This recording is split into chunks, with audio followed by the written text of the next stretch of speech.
Bonjour everybody, welcome back to my channel. Welcome if you are new. My name is Louisa, you are watching Loulou C'est la vie, and for today's video I'm going to talk about using a regular conditioner as a leave-in conditioner. We're going to talk about what I learned about regular conditioners, what type of conditioner I like to use as a leave-in, and how I use them, and also when would I use them. Alright, with no further ado, let's get this video started.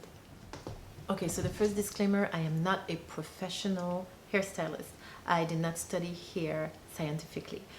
Therefore, what I'm going to share with you is just my humble research that I did online and my personal experience, okay? If you want to hear a professional hairstylist who will explain to you the science behind everything, there are a few good curly girl YouTubers out there. I'm thinking Means by Mel, who I think talked about this in one of her videos, which I couldn't find. So if any of you want to link it in the comment section, that'll be awesome.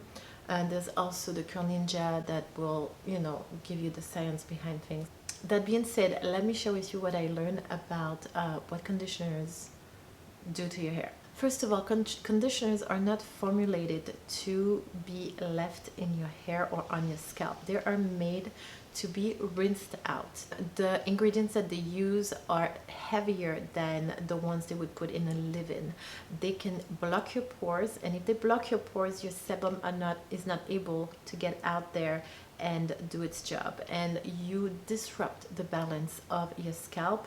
That's why sometimes you hear about pH changing and stuff like that. Once you disrupt the balance of your scalp, you can develop fungus, you can have itchy scalp, you can develop flakes and stuff like that. Also, because they are made with heavier product, they will tend to weight your hair down in the long run. That being said, does that mean that you cannot ever use a regular conditioner as a leave-in? Of course not. You can use a regular conditioner as a leave-in if you use it properly, if you apply it properly, and if you find the right conditioner. Okay, so now what's the right conditioner? In my book, the right conditioner to use as a leave-in is a conditioner that would have no sulfate or surfactant.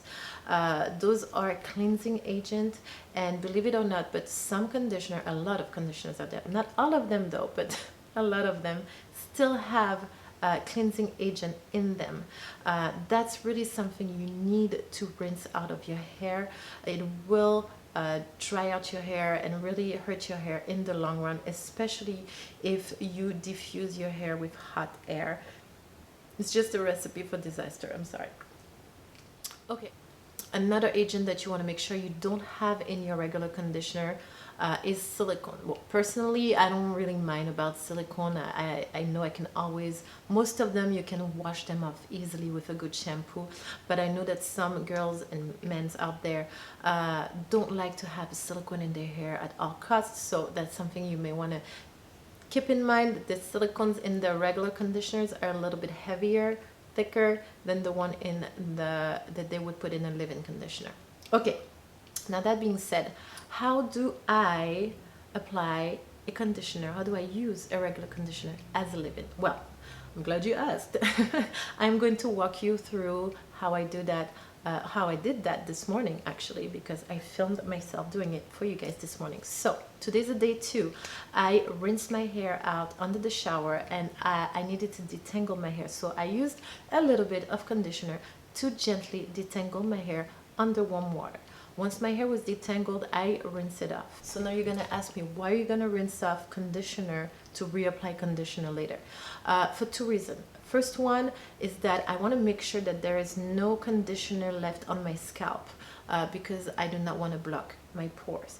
The second reason is that by rinsing off this conditioner, I'm not just rinsing out the conditioner that I just applied, I'm also rinsing off some of the product that's been in my hair from the previous day.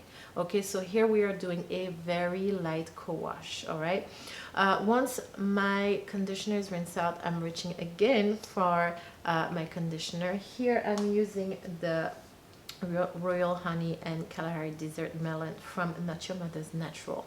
Now I'm going to apply about 1 to 2 pumps on my hair, and again I am staying away from my scalp. And once I've applied it all over my hair, I am going straight into a clumping method. I style my hair the way I like to style it, and then I put my hair into a hairnet. If you want to know in detail how I do my clumping technique, I will link a video right here for you guys to see. Okay, so after I'm done taking my shower, I go ahead and do all of my styling routine. The gel that I use today is my Bioterra alcohol-free defining gel that I love to pair with any of my leave-in conditioners. And then this is the end result, and this is pretty much what I get. So now this is a day 2. My hair still feels very lightweight. I'm definitely not weighted down. I still have very bouncy curls, but I can tell you right now that I will not do this again on my day 3 or on a wash day. Tomorrow I will definitely give my hair a break. Probably cleanse my scalp with a shampoo that has a little bit of sulfate in it, just to make sure everything is out. I will use a different conditioner, probably do a little mask, and I will use a leave-in, a proper leave-in to style my hair. Why? Because you need to give your hair a break. Those conditioners are not meant to stay in your hair, so you really need to allow your hair to breathe, to allow your scalp to breathe between wash days, if that makes any sense. I hope it does. Another thing I can tell you is that when you use a regular conditioner as a leave-in too often, your hair will show you. Your hair tends to either dry out or be weighted down. Your scalp is gonna start getting itchy. You can feel on a day 2 or a day 3, definitely your hair is weighted down. Thankfully, this is not happening to me today because I guess I allowed my hair to be rinsed out and all that jazz. But those are the signs to look out for, it to know that you're using your conditioner too much as a leave-in, and you need to give your hair a break right away. If you listen to your scalp and you listen to your hair, they will tell you right away what the problem is. All right, so now here are the 2 conditioners that I've been using in my hair as leave-ins, and that I recommend you guys try. So first I'm gonna start with my fine wavy to curly hair girl that has high porosity hair. This Shea Moisture 100% virgin coconut oil daily hydration conditioner. This one, okay, first of all, can we talk about the size of the bottle? For $12 or $13 at Costco, you guys, how can you not buy this big bottle?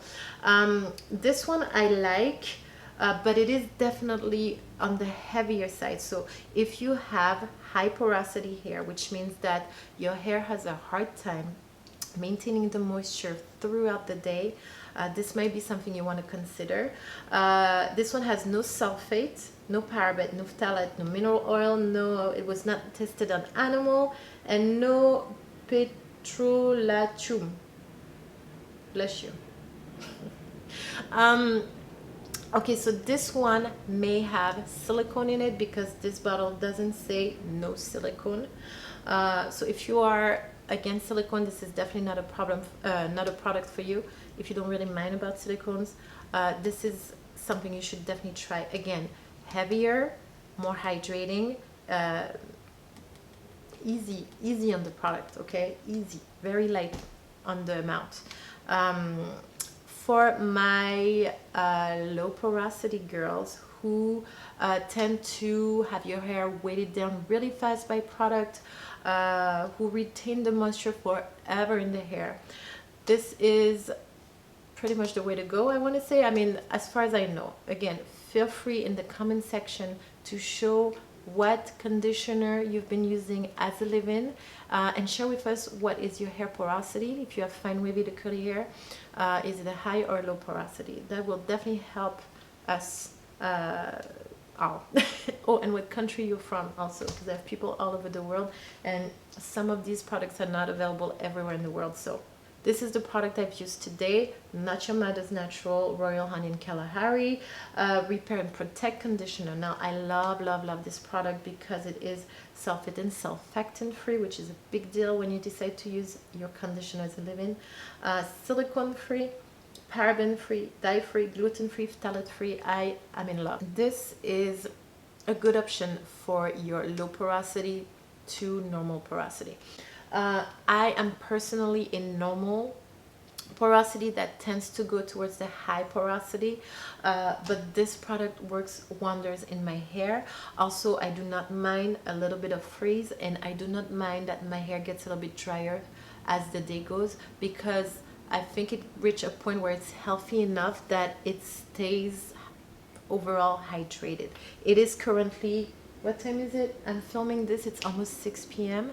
and I took my shower this morning, and this is the current situation. So you see the frizz, it's there.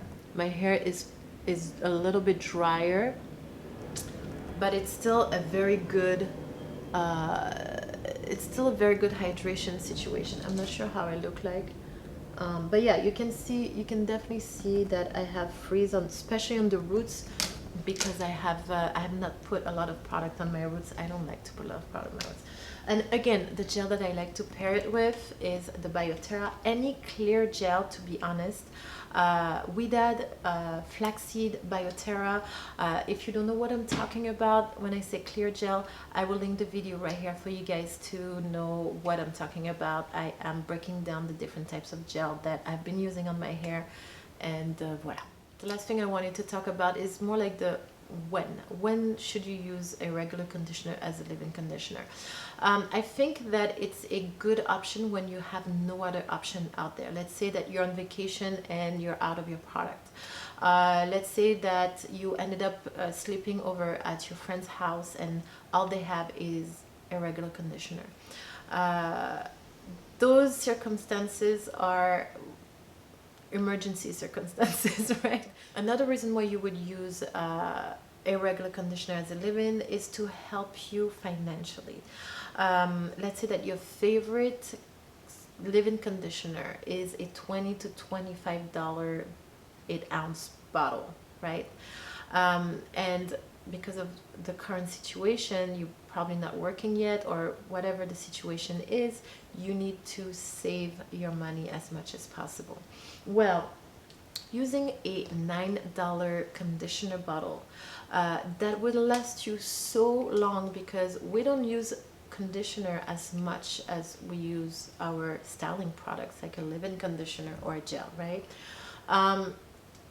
Using a $9 conditioner bottle as a leave-in conditioner once in a while will help you to save on your expensive styling product, and I think it's a win-win situation. Alright, you guys, well, these were my 2 cents on the conditioner as a live-in situation. Let me know in the comments below what you think. Let me know, share with us what regular conditioner you use as a live-in on your fine wavy to curly hair, and what's your hair porosity and what country you come from also.